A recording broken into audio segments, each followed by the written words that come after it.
Si tu avais un petit budget aujourd'hui, quel business lancerais-tu? Ou mieux encore, quel business achèterais-tu pour générer du cash rapidement? Beaucoup de gens rêvent de lancer leur business, mais ils bloquent tous sur la même chose, l'argent. Ils pensent qu'il faut des milliers d'euros, de francs CFA, de dollars pour commencer. Alors qu'en réalité, avec un peu de stratégie, tu peux créer ou acheter un business rentable sans te ruiner. Je vais te partager les business à lancer si tu as un peu de moyens. Et crois-moi, ce sont des business qui sont à fort potentiel. Dans certains de ces business-là, je suis déjà dedans, c'est-à-dire je suis déjà en train de les lancer ou je les ai déjà lancés il y a quelques années. Ce sont les premiers business avec lesquels j'ai commencé.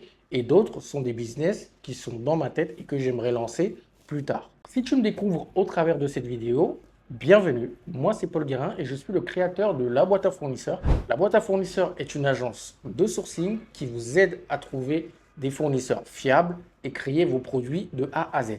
Donc peu importe où vous soyez dans le monde, que vous soyez en Afrique, en Europe, aux États-Unis et que vous souhaitez lancer un produit, vous souhaitez trouver des fournisseurs pour votre boutique, trouver des fournisseurs pour n'importe quel marché, peu importe, n'hésitez pas à nous contacter. On sera heureux de vous accompagner à atteindre vos objectifs et réaliser vos projets. Pour rentrer tout de suite dans le vif du sujet, il y a 5 critères qui me permettent de me dire que ce business-là est florissant et je vais me lancer ou pas. Le premier critère que je regarde, en fait, c'est le coût de démarrage. Combien d'argent il me faut, combien de finances, combien de moyens il me faut pour lancer ce business-là si je pars de zéro. C'est-à-dire que si j'ai zéro aujourd'hui, est-ce qu'il me faut énormément de moyens pour lancer ce business? Donc, le coût de démarrage. Donc, je n'ai pas besoin de lever énormément de fonds. Ça me convient. Pour moi, le premier critère est rempli. Le second critère, c'est la demande. Est-ce qu'il y a un fort besoin dans ce secteur, dans ce business-là? Si c'est le cas, le deuxième critère est rempli. Le troisième critère, c'est le potentiel de revenu. Est-ce que dans ce type de business-là, les concurrents ou les entreprises qui sont déjà en place, est-ce qu'il y a un fort potentiel de revenu? Est-ce qu'on est capable de chiffrer du premium? Est-ce qu'on est capable de chiffrer cher et d'avoir des clients récurrents? Si oui, dans ce cas-là, le critère 3 est rempli. Le quatrième, c'est la scalabilité. C'est-à-dire, est-ce que je peux faire évoluer et grandir ce business-là sans forcément rajouter énormément de ressources? D'accord? Si aujourd'hui on est 3 dans l'entreprise et on fait 1 million d'euros, est-ce que je suis capable de faire 5, 10 millions d'euros en gardant ces 3 personnes-là dans l'entreprise? Si oui, pour moi, c'est un gros critère de business et pour moi, c'est favorable pour me lancer dans ce type de business-là ou de secteur. Et enfin, le dernier et cinquième critère qui me fait choisir et me dire que c'est un bon business dans lequel je devrais me lancer et que je le mets dans ma wishlist, c'est la durabilité du business et la possibilité de le transmettre ou de le revendre derrière. C'est-à-dire que est-ce que c'est un business, ce n'est pas juste le syndrome de l'objet brillant? Est-ce que ce n'est pas un business, comme on voit souvent, un business que tout le monde voit, tout le monde se lance et dans 2-3 ans, c'est terminé? Est-ce que c'est un business où je sais que dans 5 ans, il y aura toujours de la demande, dans 10 ans, il y aura toujours de la demande, dans 15 ans, il y aura toujours de la demande? Et est-ce que c'est un business sexy qui continue à grandir, dans lequel je vais pouvoir transmettre peut-être à mes enfants, le revendre à quelqu'un d'autre si j'ai envie d'arrêter le business, si j'ai envie de passer à autre chose? Donc ce sont les 5 critères, en tout cas, que moi je prends en compte pour dire que c'est un bon business dans lequel je me lancerai ou que j'achèterai. D'accord? Il y a aussi la possibilité d'acheter un business parce que c'est quelque chose auquel je pense beaucoup. Des fois, on pense uniquement à lancer un business en partant de zéro, mais il y a également la possibilité d'acheter un business si on a quand même un petit peu de moyens. Parfois, pour certains business, il n'y a pas besoin d'énormément de moyens pour les acheter. Ça peut coûter 1 million d'euros, ça peut coûter 500 000 euros, parfois 200 000 euros. Vous avez des business, donc tout dépend. Mais il ne faut pas forcément une somme astronomique pour acheter ou lancer ce type de business-là. Allez, on commence par le premier business et pour moi, il y en a 3. Je vais vous parler plutôt de 3 secteurs plutôt que des business spécifiques.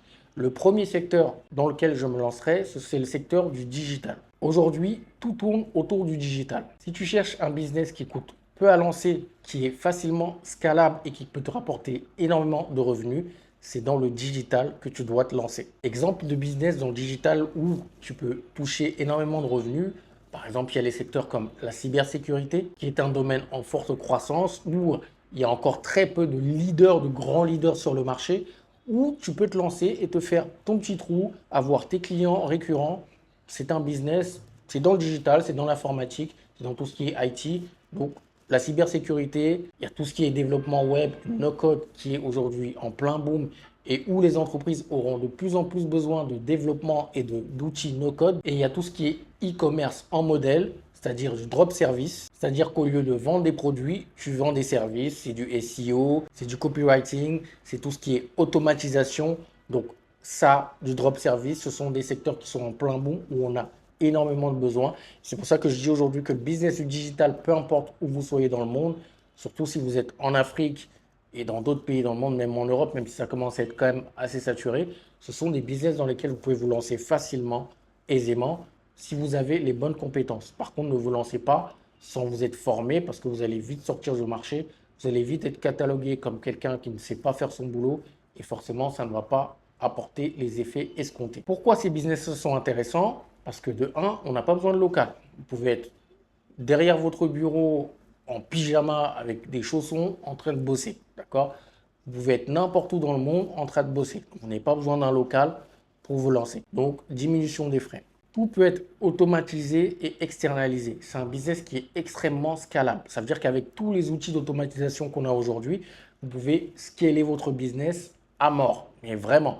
Parce qu'avec tous les outils qu'on a aujourd'hui et l'intelligence artificielle, vous pouvez faire grossir votre business en étant 2, 3, 4, 5 dans une équipe et faire des 10 millions d'euros de CA. Donc, c'est totalement possible dans le business du digital. 3, les marges sont énormes. D'accord? Les marges sont énormes, surtout que vous n'avez pas énormément de frais lorsque vous êtes dans le digital, à part tout ce qui est outils, ordinateur, serveur, etc. Mais vous n'avez pas énormément de frais. Donc, ce qui fait que les marges sont énormes dans ce type de business. Et la quatrième et dernière chose, ce sont des business qui sont sexy à revendre. D'accord? Ça se revend facilement lorsque vous avez un bon business dans le digital, vous avez mis des bons process dedans et que ça continue à être scalable, vous avez mis les bonnes automatisations. Croyez-moi, c'est un business qui se transmet facilement et qui se revend très facilement et à très bon prix. Deuxième type de business qui, pour moi, on peut se lancer aujourd'hui sans avoir énormément de moyens et surtout gagner beaucoup d'argent très rapidement, c'est tout ce qui est service consommateur, service aux consommateurs, service aux particuliers, mais aussi aux entreprises. C'est de l'argent qui est facilement accessible. Et franchement, soyons honnêtes, les services B2C, B2B comme la plomberie, le bâtiment, le chauffage, les piscinistes, enfin, croyez-moi, ils ont des entreprises qui sont très rentables et n'ont rien à envier aux patrons de start-up, etc. Alors, pourquoi ce type de business-là est intéressant? De un, les clients sont réguliers. Une fois que vous avez acquis un client et que vous faites bien votre travail, vous gardez vos clients pendant longtemps. Si c'est du ménage, ça va être 2-3 fois par semaine. Si c'est paysagiste, vous allez venir peut-être 1 à 2 fois par mois. Si c'est du chauffage, tous les hivers, vous avez un abonnement de maintenance. Bon. En tout cas, lorsque vous avez un client, vous le gardez généralement, donc il y a de la récurrence. Deux, il y a très peu de risques dans ce type de business-là parce que ce sont des business qui existent depuis très longtemps et qui continueront d'exister dans très longtemps. Ce sont des business avec peu de risques, qui ont une demande qui est récurrente et les besoins sont constants. Et 3, c'est un business qui est facilement revendable. On achète facilement un garage, une plomberie, une entreprise de chauffage, une entreprise de ménage. Ça se revend facilement parce que c'est des besoins qui sont tout le temps constants, où on demande tout le temps. Et lorsque vous avez un bon portefeuille client, les gens sont prêts à payer cher pour avoir votre portefeuille client. Et ce qui est bien avec ce type de service, c'est que peu importe où vous soyez dans le monde, que vous soyez en Europe, en France, que vous soyez en Afrique, que vous soyez en Asie, que vous soyez en Alaska, ce sont des besoins qui sont demandés partout dans le monde. Ce sont des besoins primaires que toute la société a besoin. D'accord? Si vous êtes en Afrique, ça ne va pas être le chauffage, ça va être la clim ou les panneaux solaires. Si vous êtes en Europe, ça va être le chauffage parce qu'il fait froid, ou au Canada. Donc, partout dans le monde, en fait, on a besoin de ces services-là et donc vous pouvez le lancer peu importe où vous êtes. Avant de passer au troisième et dernier type de business que je vous recommande de lancer si vous avez un peu de moyens, si vous aimez cette vidéo et surtout que vous apprenez des choses et que ça vous donne des idées pour plus tard, mettez un petit like, abonnez-vous pour recevoir d'autres vidéos de ce type. Ça ne mange pas de pain, ça fait toujours plaisir, alors n'hésitez pas. C'est parti pour le dernier secteur. Le dernier secteur dans lequel je me lancerai, c'est le service aux professionnels. Mais pas le service aux professionnels, c'est-à-dire consulting basique. C'est le service aux professionnels où il y a une grosse barrière à l'entrée, comme des services légaux et financiers, comme des organismes de certification, comme des consulting en normes et régulations, tout ce qui est RGPD, etc. Parce que ce sont des business qui sont très fermés, où les barrières à l'entrée sont très hautes, où il faut des certifications en fait pour ouvrir ce type de business-là.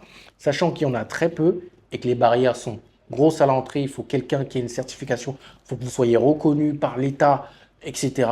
Bah, vous êtes moins en concurrence avec les business classiques, avec les coachs, etc. Vous n'êtes pas en concurrence avec eux, vous n'êtes pas en concurrence avec les consulting classiques, vous êtes dans une niche de niche et ce sont des business que vous pouvez facturer très, très, très cher. Par exemple, si on parle d'un business comme la certification, c'est récurrent parce qu'une entreprise a besoin à chaque fois de renouveler ses certifications. Pour le point de vue financier, une entreprise a besoin de faire les comptes financiers tout le temps. Par exemple, moi, mon père, il a un cabinet de fiscaliste. Tous les ans, 2 à 3 fois par an, il va dans les mêmes entreprises. Donc, et depuis plusieurs années, ce sont les mêmes clients qu'il a.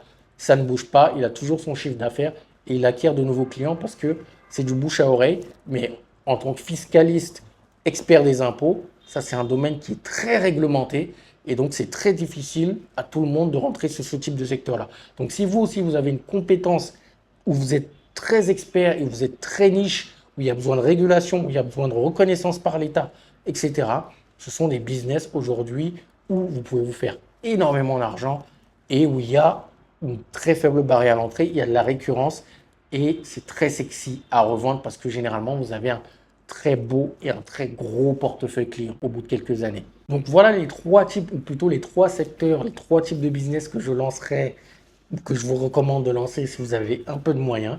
Moi, je suis déjà dedans, surtout sur la troisième partie, c'est-à-dire service au B2B avec la boîte à fournisseurs et mon agence où on est vraiment spécialisé dans le sourcing, dans les achats, d'accord? Parce que moi, c'est une compétence que j'ai acquise depuis 10 ans et qui est beaucoup demandée aujourd'hui par les sociétés, surtout en temps de crise. On demande d'optimiser les coûts, on demande de gérer les fournisseurs, on demande d'aller auditer les fournisseurs. Donc ça, c'est un type de business niche où on est moins en concurrence avec les coachs classiques parce que c'est une compétence qui est spécifique, qui demande au moins d'avoir un bac+5, voire en montant et 10 ans d'expérience. Je pense aussi plus tard à lancer les premiers types de business dont je vous ai parlé, c'est-à-dire dans le digital, mais aussi dans tout ce qui est service à la personne, service aux entreprises, ménage, chauffage, panneaux solaires, etc. Parce que pour moi, ce sont des business qui continueront à grossir. Ce sont des business, comme on dit, brick and mortar, et qui continueront toujours à être demandés. Dites-moi vous ce que vous en pensez en commentaire. Est-ce que vous avez déjà pensé à un de ces 3 business-là? Est-ce que vous pensez à vous lancer dans ces business-là? Si oui, dites-le moi en commentaire. Si vous n'êtes pas d'accord avec moi, dites-le moi aussi. En tout cas, j'espère que la vidéo vous a plu et surtout que vous avez appris des choses. On se retrouve pour une prochaine vidéo. D'ici là, prenez soin de vous, prenez soin de vos proches. N'oubliez pas de vous abonner pour recevoir d'autres vidéos de ce type. Ciao, ciao.